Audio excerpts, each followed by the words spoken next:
няколко дни е делото, в което наскоро обвиниха двамата братя Валентин и Борислав в укривателство. Не такива са очакванията на хората, обаче. Как ще се справите с толкова трудно дело? Наистина очакванията на хората не са такива, защото тези две момчета, братята Динкови, са много добре познати на всички в село Цалапица, известни като конфликтни личности, като побойници. Нито един човек, жител на Цалапица, не вярва, че тяхната съпричастност към това зверство е само в носене на кирки, лопати и копаене на дупка. Делото за убийството на Митко на настоящия етап е в развитие, че очакваме евентуално да бъде задържан Рангел. Много се надяваме на неговото появяване в България. Има издадена заповед за арест, но така или иначе към момента той е неизвестно къде. Двамата братя прехвърлят изцяло вината на него за всичко. По този начин имат осигурен комфорт за едно обвинение, което предвижда не толкова тежко наказание. Знам, че делото ще стартира на 25 октомври. Делото за личното укривателство. Борбата на всички е да се проверят версиите, които се тиражират, версиите, за които има обективни данни за участието на тези две момчета, не като копаещи дупка или носещи кирка. Целта е не да си мерим професионалното его, кой повече е разследвал, кой какво е направил, а да се разкрие истината и всеки да получи наказание съобразно участието си в това зверство. Затова и протестите не стихват вече трети месец.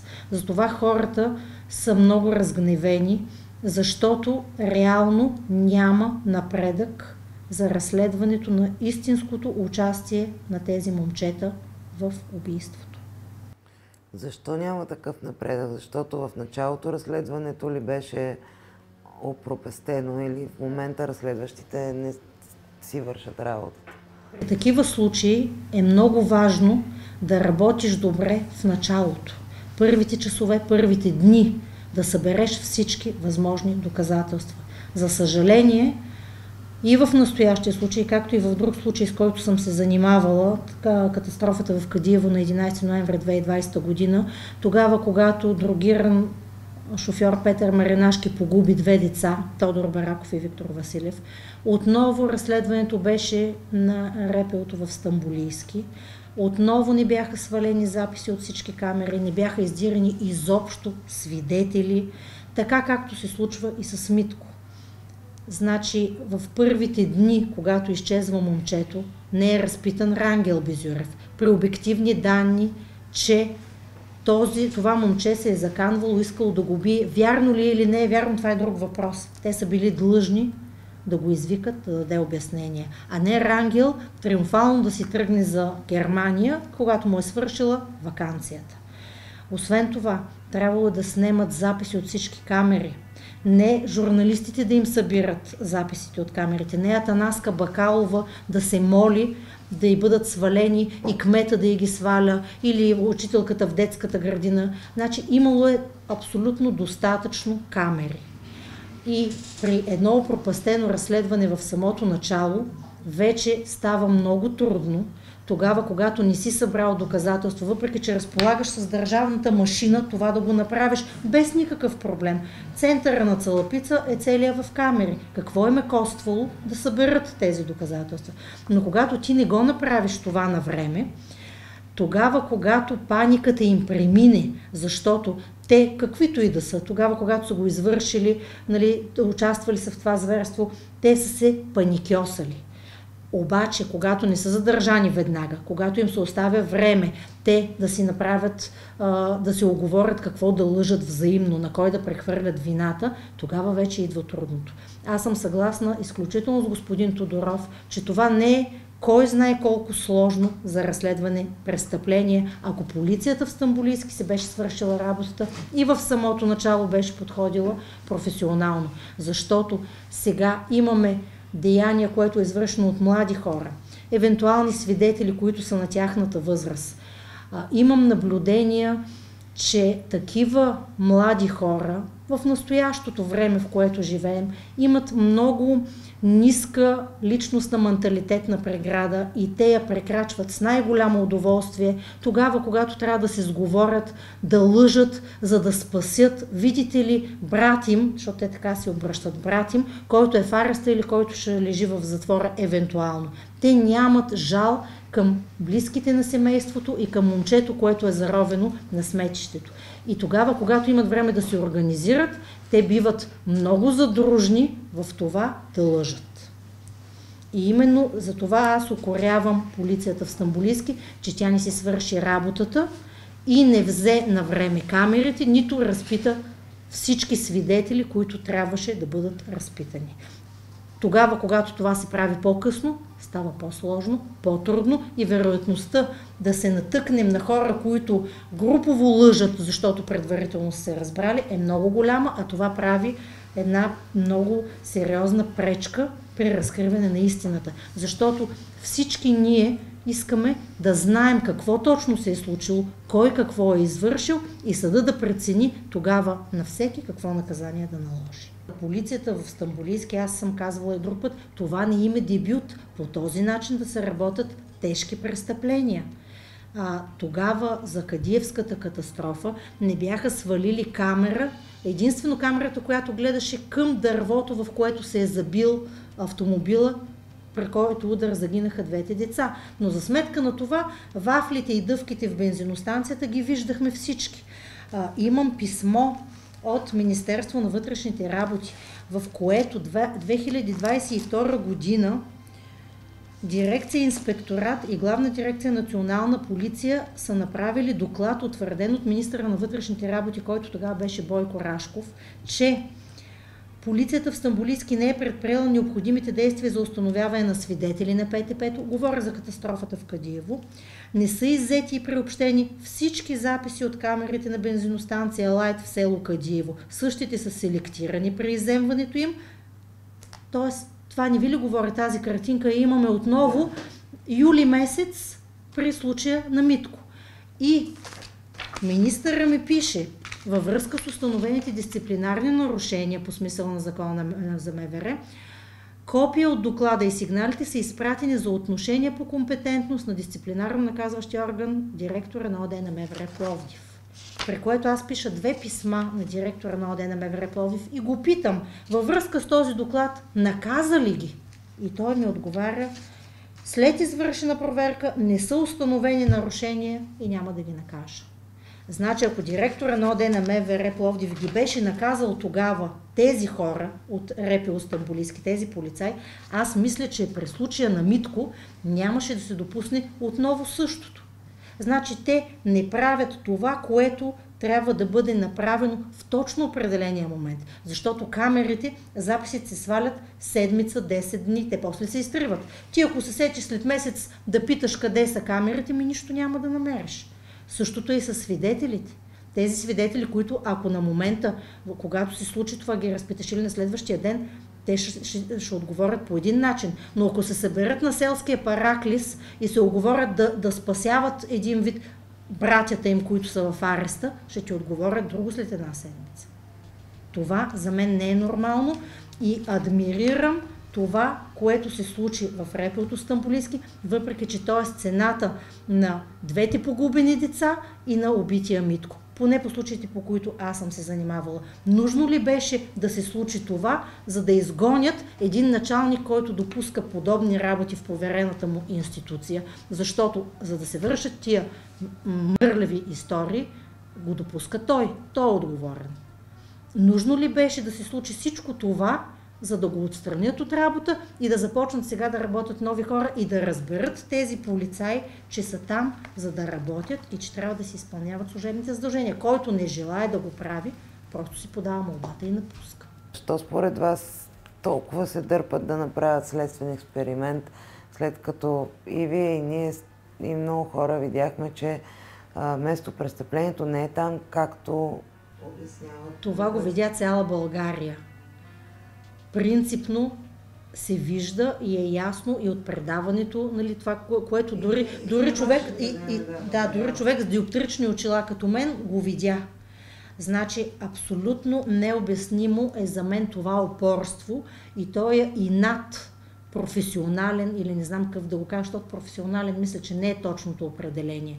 Когато ти предоставят данни, че някоя версия трябва да се провери, ти си длъжен да го направиш. Не да обясняваш, не да философстваш как това, което ти казват, това, за което ти предоставят данни, видите ли, не е така. Защото аз съм си хванала една версия, на мен ми е добре да я избутам там в съда, да влезе обвинителния акт и това е.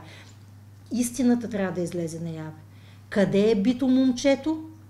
Защо братята Динкови посочват друго място? Крият ли някой?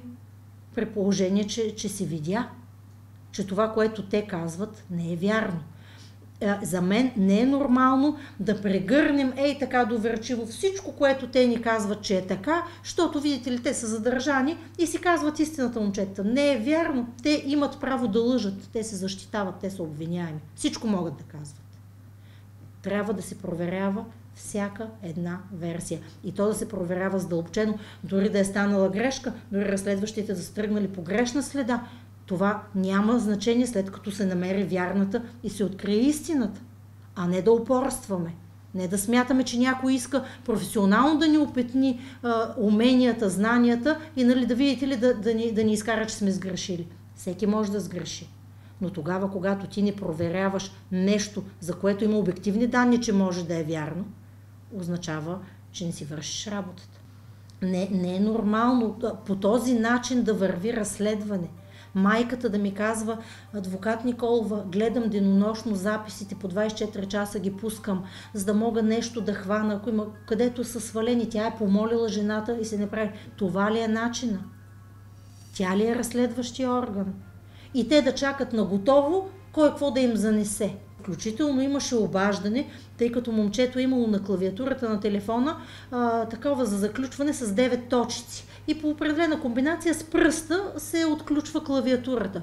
Да питат дали тя знаела как се отключва телефона. Като аз на моите синове, те са имали също, нали, когато бяха малки, когато забравят какво са си направили, срещу 5 лева в кварталното магазинче за GSM едно момченце ги правеше, ги разбиваше тия кодове. Това ли са специалисти? Това ли са специалисти да ги затрудни кода и майката казва: откъде да знам? Местнеш си пръста момчето по някакъв начин, но аз не знам. Майката ли трябва да разбива кодовете и тя ли трябва да се занимава с това? Нали? Всички очакваме, че това е институция, която трябва да помага, която трябва там да работят специалисти, които аз това, което не мога да го направят те. Не да искат от мен аз да разбивам кодове на клавиатури. И ви казвам, това е абсолютно елементарно нещо. Или да гледаме записи, за да им покажем ключовия свидетел, който тича към место престъплението. И вие ще им показвате кой е свидетеля. Нали? И те след вашето предаване ще го разпитат. По този начин ли трябва да се работи? Това е лошото, че се изпускат нещата в началото, после стават сложни. Всъщност от немърлива работа едно нещо, което не е сложно, става много сложно. Само че тук залога е едно зверски убито момче. Защото, нали, това е една житейска трагедия, която не може да ни остави така да не бъдем съпричастни към нея. Утре може да е всеки. Това, тази безнаказаност, всичко това, което излиза наяве, хората го гледат. И това оказва влияние върху такива други близнаци и такъв друг рангел, защото има и други такива като тях. За да ги задържиш и после да ги пуснеш, ти им даваш нож на тия хора. Говоря, че става въпрос за хора, които изкопават дупка, хвърлят едно момче вътре и слагат строителни отпадъци. Нали, хора, нали, говоря като жена, говоря като майка. За едни субекти, физически лица, които грам ни мига окото да направят такова нещо. И ти да ги пуснеш, какво ще направят през това време? То е ясно. Ще се съберат да се оговорят с всички други, които имат някакво участие като свидетели, да казват едно и също нещо, ще крият следи и ще казват, че Рангел е виновен за всичко. че Рангел е виновен за всичко. Те само горките стояли, гледали и копали. Следственият експеримент аз ще поискам да бъде направен. Не да ми обясняват те как били Митко на 70-80 метра. Аз вчера видях лично на 70-80 метра навътре в уличката, където е пълно с кучета. Единствената осветена къща. Единствената осветена къща, където човека си живее там на имотната граница. И той е бой посред нощ. Той не е бил бой с мълчание и удари, с викове, как никой нищо не е чул. То се чува дори да говориш нормално, не да блъскаш, да биеш и да викаш посред нощ, когато е тихо. И всеки един шум е много по-силен, отколкото когато дневният шум ни заобикаля и оказва влияние. Митко имал ключ дори за този съсед, защото си близки, той може да претича. И никой не е разбрал. Само че тази уличка не е площада до пощата, към който има видеонаблюдение, а е навътре, където няма никакви камери. И няма нищо. И единственото осветено място, и те отидоха точно там. Това са абсолютно... Не смятам, че има човек с нормално протичащ мисъл, аналитична, който да повярва на подобно нещо. И аз ще поискам да бъде повторен експеримента, така както е зададен и наистина където е била ситуацията, където е било тялото. Но просто трябва да има желание да бъде повторен този следствен експеримент, което няма да коства абсолютно нищо, освен едно ходене до Цалапица. Нищо повече. Да се направи така, както е до стълба, а не там, където им показват те. И да обяснат, връщали ли са се 2 пъти за телефон, пък и за тяло, и за колко време, защото не съответства това с записите от камерите. Не съответства. Аз съм се сблъсквала с, точно казах, тази извадка от такъв тип свидетели на тази възраст. Просто дали поради липса на домашно възпитание или нещо друго, но всички се обединяват да лъжат против, за да защитят този, който е задържан. Така смятайки, че го спасяват, че му правят добро. А не мислят, че утре може да са в тази ситуация. Че тогава, когато става въпрос за сериозни неща, по принцип не, че лъжата е допустима, но когато става въпрос за сериозни неща, не можеш да отидеш и да си позволиш да лъжеш. И трябва да кажеш истината. Марк Твен е казал, когато казваш истината, не ти трябва добра памет. Добра памет ти трябва тогава, когато лъжиш. Но загубено е съществено време всичките тези да бъдат разпитани още тогава, когато се разбра какво се е случило. А не да имат те 2 месеца и вие да ги установявате кои са, за да ги разпитат. На хората е трудно да бъде обяснено как единия, който го е ударил, и за сега, нали, това се тиражира и го убил, как той е убиец, а този, който си стои вкъщи или е там и гледа, и този, който зарови трупа и сложи отгоре строителните отпадъци, то е нещо друго, нещо много по-мъничко и ще бъде наказан по-лекичко. Ти, за да присъстваш там, да помагаш, да ровиш, да буташ трупа, да укриваш следи, да бършиш, да гориш дрехи, нали, майка ти и баща ти и те да помагат. Какво е това? Ти си съпричастен към това деяние, ти си съучастник в него.